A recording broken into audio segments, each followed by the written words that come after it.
Good evening, ladies and gentlemen. I'm Harry Keeling, and on behalf of the Alaskan Aviation Safety Foundation and Alaska Public Media, welcome to Hangar Flying.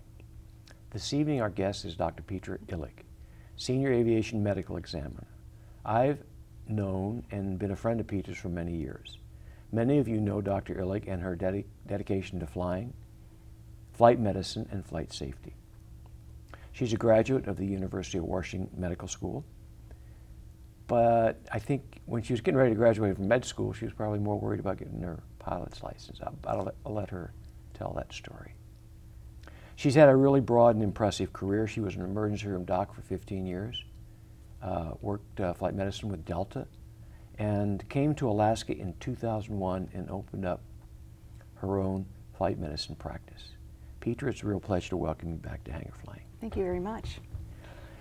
Dr. Illig has agreed to be on the next couple of shows, and during that time she'll be discussing the reason for flight physicals, the role of the flight doc, what happens when medical problems develop, and finally the importance of good health and hygiene.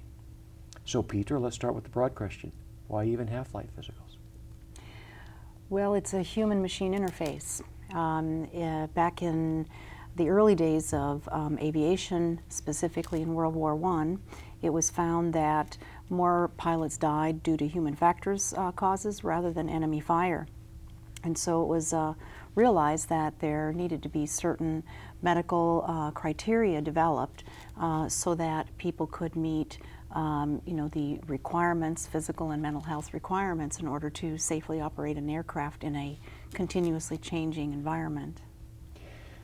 I noticed your title is Senior Aviation Medical Examiner. What does that specification senior entail? Just means that we have been authorized by the FAA to do Class 1 flight physicals. When an AME, when a physician first wants to become an aviation medical examiner, they have to take a course at Oklahoma City. It's about a 3-day course. And then they're designated in their local area to do flight physicals. But for the first couple of years and the first couple of hundred flight physicals, they're restricted from doing Class 1s. I think the FAA wants us to make our mistakes, our early learning mistakes, with Class 3s and Class 2s. And then we get vetted for doing Class 1s, and that's just what senior means. In the broader sense, what is the role of the AME?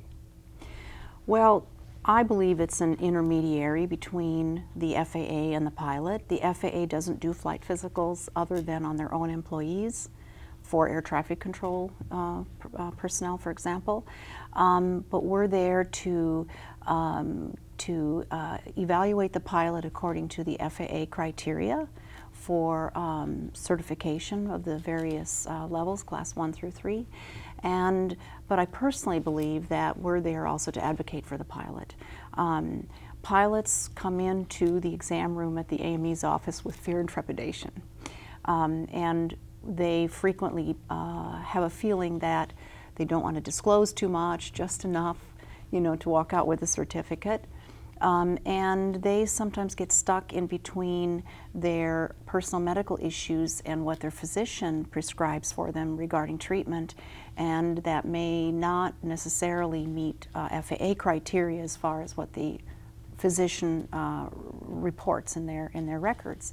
So I think the AME really is there to help the pilot, guide them through the minefield, so to speak, of the FAA requirements, assist that pilot in obtaining the records that are required in order to get their eligibility determined.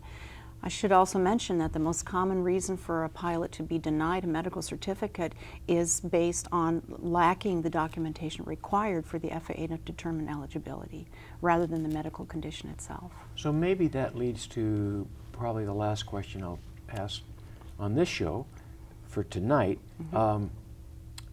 It sounds like it's a joint venture. What can the pilot do to make it more successful? To come prepared.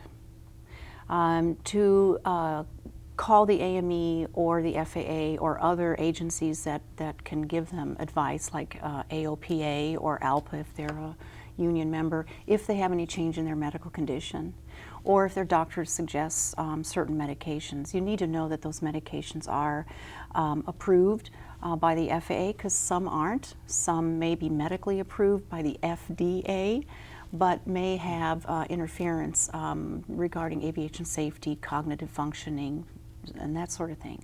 So I always tell the pilots, if you have any change in your medical condition, your doctor wants to prescribe a new medication, call us first, even off the record, so that we can guide you and your physician into the type of treatment that will not restrict your medical certification. Great. Dr. Illig, thank you for being on the program It's my tonight. pleasure. Thanks, Harry. Ladies and gentlemen, Petra's going to be back next time, and she's going to talk about some of the common but serious conditions that might lead to grounding, and also talk a little bit about ungrounding, if that's a word, getting you back on flying status. So I hope you'll tune in next time, and in the meantime, fly safe.